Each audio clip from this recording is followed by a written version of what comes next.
नमस्कार। आप देख रहे हैं कैपिटल हेडलाइंस और मैं हूं वात्सल्य राय और मेरे साथ हैं सीनियर जर्नलिस्ट, वीकेपी न्यूज के संपादक, तमाम सारे अखबारों, एजेंसी, न्यूज चैनल से जुड़े रहे आदरणीय श्री विनय के पाठक साहब। बहुत बहुत स्वागत है सर आपका। नमस्कार।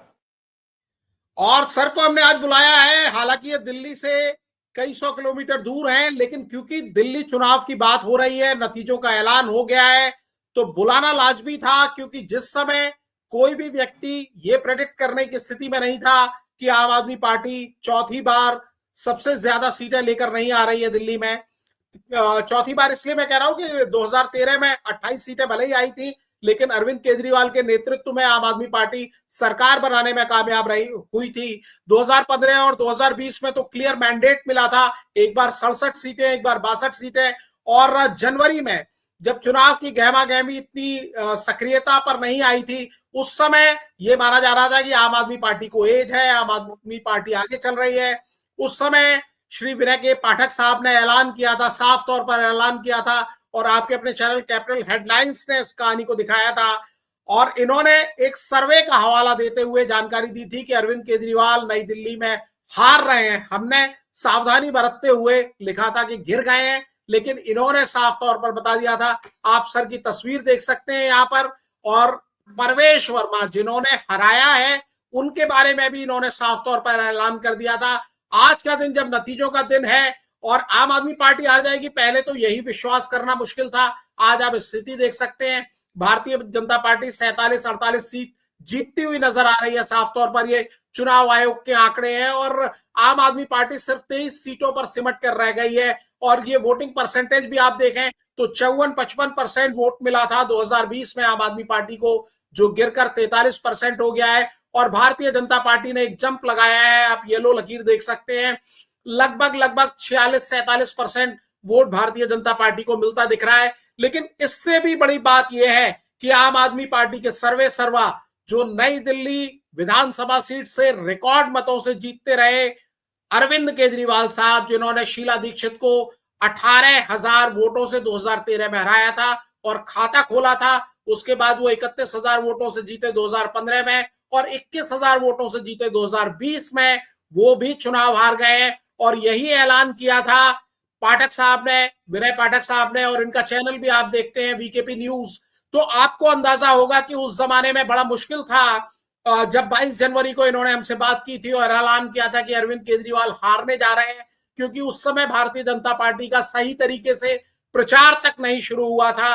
क्योंकि 26 जनवरी के बाद भारतीय जनता पार्टी के बड़े नेता मैदान में उतरे, और 1 फरवरी के बाद, जो कि चुनावी पंडित कह रहे हैं कि जिस दिन बजट आया, और उसके बाद वो बजट गेम चेंजर साबित हुआ, और वहां से आम आदमी पार्टी की हार की पटकथा लिखी गई।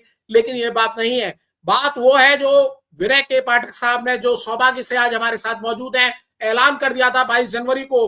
वो लिंक भी हमने डिस्क्रिप्शन बॉक्स में शेयर किया है, आप चाहें तो जाकर उसकी तस्दीक कर सकते हैं, आप वो वीडियो देख सकते हैं। तो सर, सबसे पहले तो आपके डॉट प्रेडिक्शन के लिए आपको बहुत बहुत बधाई। कैसे आपने भाप लिया था कि अरविंद केजरीवाल साहब की जो नैया है वो डूब रही है यमुना के पानी में? वात्सल्य जी, मैंने आपको पहले भी बताया था कि ये सर्वे, हर पार्टी अपना अपना चुनावी सर्वे कराती है। ये सर्वे खुद आम आदमी पार्टी ने इंटरनल सर्वे कराया था, और इसका ही अनुमान था, इसका ही आकलन था कि अरविंद केजरीवाल अपनी सीट पर पिछड़ते नजर आ रहे हैं। अरविंद केजरीवाल और बड़े वोट से हार सकते थे, और बड़े अंतर से हार सकते थे, अगर कांग्रेस यहां सरेंडर मोड में नहीं आ गई होती। अगर आप ध्यान दें तो संदीप दीक्षित बहुत मामूली 4,000-5,000 वोट ले सके हैं मात्र।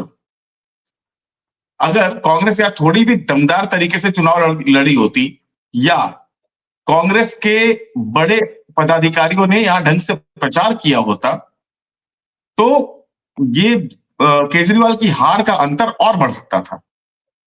लेकिन हाँ, आप कह सकते हैं कि राहुल गांधी ने यहां प्रचार किया, लेकिन राहुल गांधी भी अंतिम दौर में आए। उसके पहले ही कांग्रेस पूरी तरह से दिल्ली में सरेंडर मोड में आ चुकी थी। जी जी जी, बिल्कुल। राहुल गांधी की जो आपने बात की, राहुल गांधी ने एक रैली की, उसके बाद जिस दिन उनकी नई दिल्ली में रैली होनी थी, उस दिन वो बीमार पड़ गए और वो रैली करने ही नहीं आए। लेकिन जो संदीप दीक्षित को वोट मिले हैं वही शायद अरविंद केजरीवाल का हार का अंतर भी है। 3,000 के करीब वोटों से वो हारे हैं। लेकिन मैं तो आपसे समझना चाहूंगा, सर्वे मिलते हैं, पत्रकारों को लोग जानकारियां देते हैं, लेकिन आपने अपना रिसर्च भी किया, क्योंकि मैं आपका चैनल वीकेपी न्यूज भी लगातार देखता हूं। केवल एक ये रिपोर्ट नहीं है, 22 जनवरी जिस दिन हमारी आपकी बातचीत हुई थी, उससे पहले आप अपने चैनल पर यह सर्वे के बारे में बात कर चुके थे। आपने खुद अपने रिसर्च भी किए थे, क्योंकि केवल एक सर्वे, कोई विधायक जिसकी टिकट कट गई हो वो आपको सर्वे दे दे तो आप जैसा अनुभवी और दिग्गज पत्रकार मानता नहीं है। और जब आप सार्वजनिक तौर पर आकर इसका ऐलान कर रहे हैं, यानी आपने कहीं ना कहीं भाप लिया था कि अरविंद केजरीवाल, जो कि कोई मानने को तैयार नहीं था, जो आदमी 31,000 और 21,000 वोटों से जीत के आया हो, शीला दीक्षित को हराया हो, नुपुर शर्मा को हराया हो, यादव जी को हराया हो, वो और परवेश वर्मा के ऊपर लगातार कई इल्जाम आम आदमी पार्टी लगा रही थी। और ये माना जा रहा था कि परवेश वर्मा क्योंकि बाहरी दिल्ली के हैं, वहीं से सांसद रहे हैं, अगर वो उनका इलाका होता तो अरविंद केजरीवाल पर वो भारी पड़ते। नई दिल्ली उनके लिए नया इलाका था, नई दिल्ली के वोटर अलग मूड मिजाज के हैं। आपने उस समय कैसे ये ऐलान कर दिया, मैं आपसे ये समझना चाह रहा हूं। देखिए, 2-3 चीजें हैं। अरविंद केजरीवाल के लिए यह चौथा चुनाव था नई दिल्ली असेंबली सीट से। अरविंद केजरीवाल पहली बार जब शीला दीक्षित जी से जीते थे, उस समय उनकी स्थिति भी लगभग अभी जो प्रवेश वर्मा की रही है, आप कह सकते हैं थोड़ा अंतर हो सकता है। शीला दीक्षित भ्रष्टाचार के आरोपों में उस समय गले तक डूबी हुई थी 2013 में। अभी वही उसी स्थिति में अरविंद केजरीवाल है। अरविंद केजरीवाल शराब घोटाले के आरोपी हैं, अरविंद केजरीवाल टेंडर घोटाले के आरोपी हैं, अरविंद केजरीवाल जल टैंकर घोटाला के आरोपी हैं, बस खरीद घोटाला के आरोपी हैं। कई घोटाले उनके ऊपर घोटाले तो आरोप लग चुका है उनके ऊपर, बाकायदा जांच चल रही है। सीएजी की रिपोर्ट विधानसभा में कभी भी पेश नहीं की गई। हमेशा इस बात को लेकर आरोप लगता रहा कि वो, चूंकि सीएजी की रिपोर्ट में बहुत बड़े बड़े बातों का खुलासा, बहुत बड़े बड़े आरोपों का खुलासा हुआ, इस कारण उनको विधानसभा के टेबल पर रखा नहीं गया। तो हर तरह से अरविंद केजरीवाल इस बार बुरी तरह घिरे हुए थे। दूसरी बात, अरविंद केजरीवाल ने जिस तरह से मुफ्त की रेवड़ी बांटने की घोषणा की, आप कह सकते हैं कि कांग्रेस ने भी वही किया, बीजेपी ने भी वही किया। लेकिन बीजेपी ने एक बार जो घोषणा की, उस घोषणा पे वो टिकी रही। अरविंद केजरीवाल रोज नई घोषणा करते रहे, रोज मुफ्त की रेवड़ी की नई घोषणा करते रहे। कभी किराएदारों के लिए कहते रहे, कभी महिलाओं के लिए कहते रहे। मैं ये नहीं कह रहा हूं कि नहीं करना चाहिए, अगर सरकार सक्षम है तो वो उसकी अपनी नीति हो सकती है, उसे करना है नहीं करना है वो सरकार के ऊपर डिपेंड करता है। लेकिन अगर आप रोज नई घोषणा कर रहे हैं, मतलब आप रोज अपने बौखलाहट का परिचय दे रहे हैं। आपको एहसास हो रहा है कि मैं हार रहा हूं, इसका जीतने के लिए शायद ये कर लूं तो शायद कुछ वोट मिल जाए। दूसरा, मैंने और मेरे कुछ साथियों ने मिलकर इंडिया वोट्स के नाम से पूरे दिल्ली में एक अपना भी सर्वे कराया था। अगर आप ध्यान दें, अगर 6 तारीख का हमारा एपिसोड अगर आप देखें तो 6 तारीख के एपिसोड में, चूंकि उस समय तक वोटिंग नहीं हुई थी, हम अधिकतम 5% सीट का बता सकते थे चुनाव आयोग के नियमों के मुताबिक। तो हमने नई Delhi seat, Kalkaji seat, Jangpura seat और मुस्तफाबाद सीट के बारे में चर्चा की थी।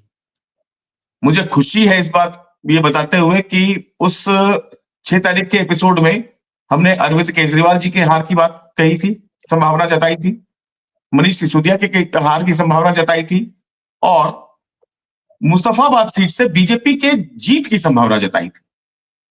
साथ ही आतिशी के खिलाफ रमेश विधोड़ी के होने के बावजूद ये बताया था कि आतिशी को लीड मिल रही है। आज मुझे खुशी है कि जब चुनाव परिणाम आ रहे हैं तो उसी मुताबिक आए। मनीष सिसोदिया हार गए, अरविंद केजरीवाल हार गए, बीजेपी को मुस्तफाबाद में जीत मिल गई, और आतिशी भी मामूली वोट से ही लेकिन जीतने में सफल रही। तो ऐसा नहीं है, दिल्ली में जो हवा बह रही थी, अगर कोई भी दिल्ली में ढंग से लोगों से मिलता, दिल्ली की सड़क पे जाकर मिलता, तो दिल्ली की हवा से एहसास होने लगा था कि इस बार आम आदमी पार्टी के लिए और खासकर अरविंद केजरीवाल के लिए रास्ता काफी कठिन। जी सर, ये आप फरवरी की बात कर रहे हैं, तो फरवरी में तो लोग सूंघने लगे थे, समझने लगे थे, दावे करने लगे थे। भारतीय जनता पार्टी ने भी घोषणाओं की झड़ी लगा थी, आम बजट आ गया था। लेकिन मैं बात उस समय की कर रहा हूं जब अरविंद केजरीवाल को मीलों आगे बताया जा रहा था, क्योंकि उन्होंने अपने कैंडिडेट्स का ऐलान वक्त पर कर दिया था और हर हफ्ते वो एक नई घोषणा करते थे।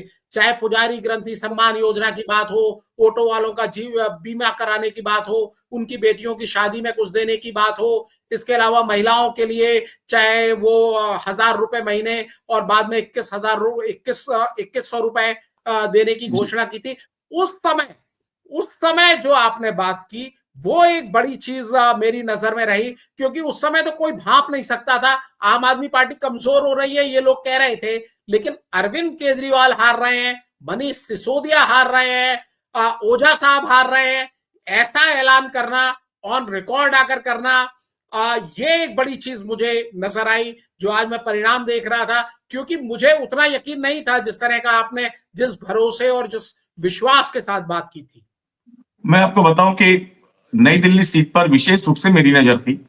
लगभग मैंने अपने 2 मित्रों के साथ मिलकर नई दिल्ली सीट पर 600 लोगों से लगभग व्यक्तिगत रूप से बातचीत की थी।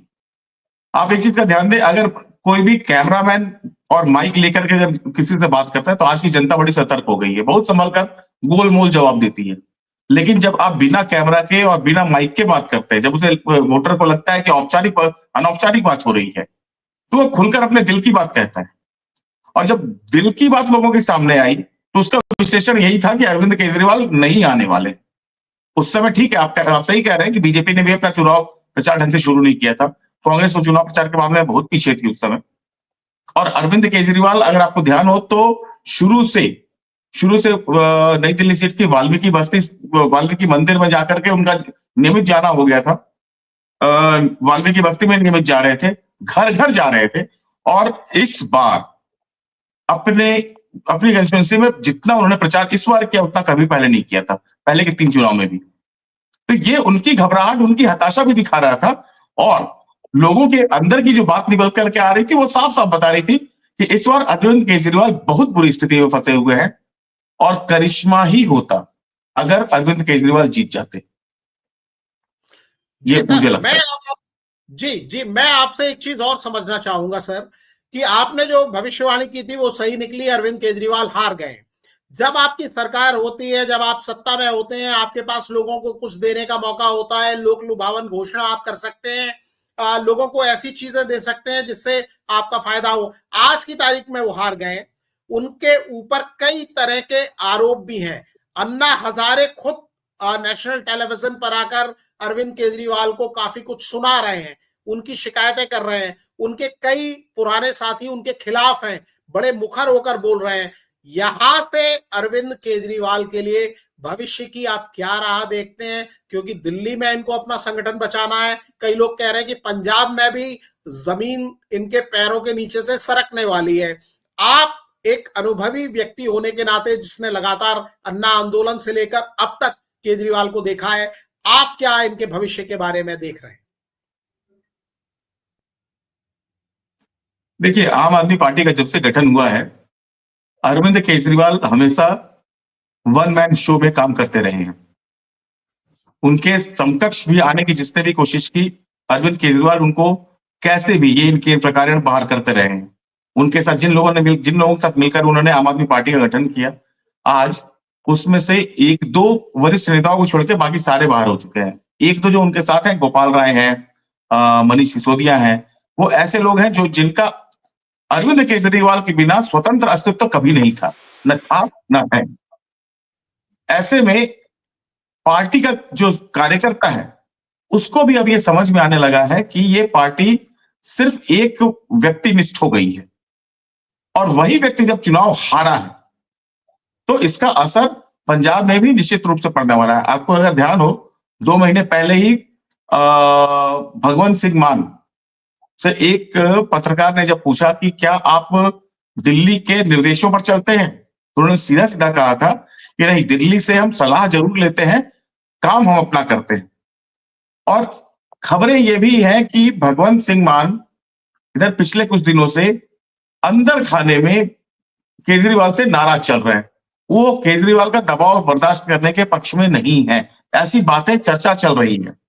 और अगर भगवंत सिंह मान अपने लाइन पे अलग लाइन चलना चाहते हैं तो ये बात अरविंद केजरीवाल कभी बर्दाश्त नहीं करेंगे, जैसा उनका चरित्र है।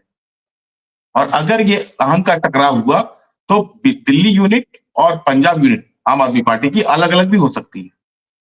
और अगर ऐसा हुआ तो निश्चित रूप से जानिए आम आदमी पार्टी का के अंत की शुरुआत हो जाएगी। मैं एक चुनाव की जीत या हार को किसी भी पार्टी के भविष्य के लिए सही नहीं मानता हूं।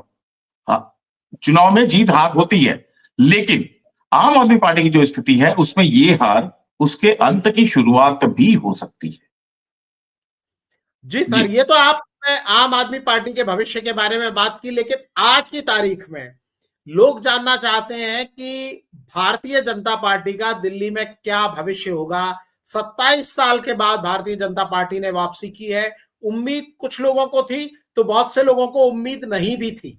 मुख्यमंत्री का कोई चेहरा सामने नहीं रखा गया है, लेकिन परवेश वर्मा, जिनके बारे में हमने पिछली बार भी आपसे बात की थी कि परवेश वर्मा, और आपने कहा था एक सशक्त दावेदार होंगे अगर अरविंद केजरीवाल को हराएंगे। उनके पिता मुख्यमंत्री रह चुके हैं। चुनाव परिणाम के बाद अमित शाह साहब से मुलाकात हुई है। दूसरे जो एक प्रमुख दावेदार थे विदुड़ी साहब, वो हार चुके हैं। तो दोनों बातों का जवाब मुझे दीजिए, क्या परवेश वर्मा मुख्यमंत्री बनने जा रहे हैं? और दूसरी बात, भारतीय जनता पार्टी ने भी बहुत बड़े बड़े वादे किए हैं, 2500 रुपए महिलाओं को देने के लिए, 500 रुपए का सिलेंडर देने के लिए, पीजी से केजी तक मुफ्त शिक्षा कराने के, और जिसे भारतीय जनता पार्टी रेवड़ी कहती है, बहुत सारी रेवड़ियों का ऐलान उन्होंने भी किया है। तो क्या भारतीय जनता पार्टी वादे पूरे कर सकती है? एक बेहतर सुशासन जिसकी बात की जा रही है, दिल्ली क्योंकि अलग है, बाकी राज्यों से अलग है, ये दूसरे गुजरात, मध्य प्रदेश, उत्तर प्रदेश में सरकारें चला रहे हैं। कुछ लोग तारीफ भी करते हैं सरकारों की, लेकिन दिल्ली का मूड अलग है, दिल्ली के लोग अलग तरीके से देखते सोचते हैं, मिनी इंडिया है। तो आपको दोनों में क्या लगता है, मुख्यमंत्री और सरकार? मैं पहली बात आपको बता दूं कि भारतीय जनता पार्टी का पिछले 11 सालों से जो चरित्र रहा है उसमें इस बात की कयासबाजी कर पाना बहुत कठिन है कि कौन मुख्यमंत्री होगा। निश्चित रूप से प्रवेश वर्मा जो है वो काफी सशक्त दावेदार हैं। अरविंद केजरीवाल को हराने के कारण उनका दावा और मजबूत हुआ है। दिल्ली के सांसद रह चुके हैं, इस नाते दिल्ली की राजनीति पर उनकी पकड़ भी है। लेकिन जो बीजेपी का चरित्र है उसके में आप ये दावा नहीं कर सकते हैं कि वो नंबर 1 पे है या नंबर 2 पे। वो दावेदार है, लेकिन अंतिम चेहरा कुछ भी हो सकता है। ये तो रही मुख्यमंत्री पद की बात। हालांकि इसमें एक और बात जोड़ दूं, अभी तत्काल बीजेपी में कोई दूसरा ऐसा चेहरा नजर नहीं आ रहा है जो मुख्यमंत्री पद का दावेदार हो। लेकिन अंतिम फैसला जो होगा वो पार्टी आलाकमान करेगा। जहां तक बीजेपी द्वारा किए गए वादों के पूरा होने की बात है, तो एक बात याद रखिए, अगर आपको मुफ्तखोरी से मुकाबला करना है तो मुफ्तखोरी का ही आपको भी सहारा लेना पड़ेगा। मुफ्त की रेवड़ी बांटने से आपका मुकाबला करना है तो मुफ्त की रेवड़ी से आपको भी उसका साथ लेना पड़ेगा।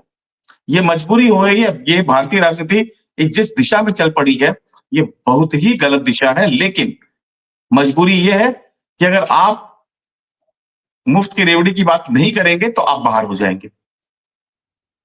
अच्छी बात यह है कि ये गारंटी प्रधानमंत्री नरेंद्र मोदी ने दी है। नरेंद्र मोदी की गारंटियां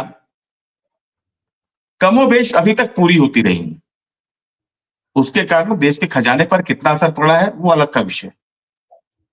लेकिन अभी आम आदमी पार्टी पर विजय पाने का एकमात्र तरीका था कि आम आदमी पार्टी जैसी घोषणाएं कर रही है उतनी नहीं भी तो उसमें कुछ हद तक घोषणा बीजेपी को भी करना। तो मुझे लगता है, और जो केंद्र की कई योजनाएं हैं, जब वो केंद्र की कई योजनाएं यहां लागू होंगी तो बहुत सारी चीजें तो उसमें स्वतः शामिल हो जाएंगी।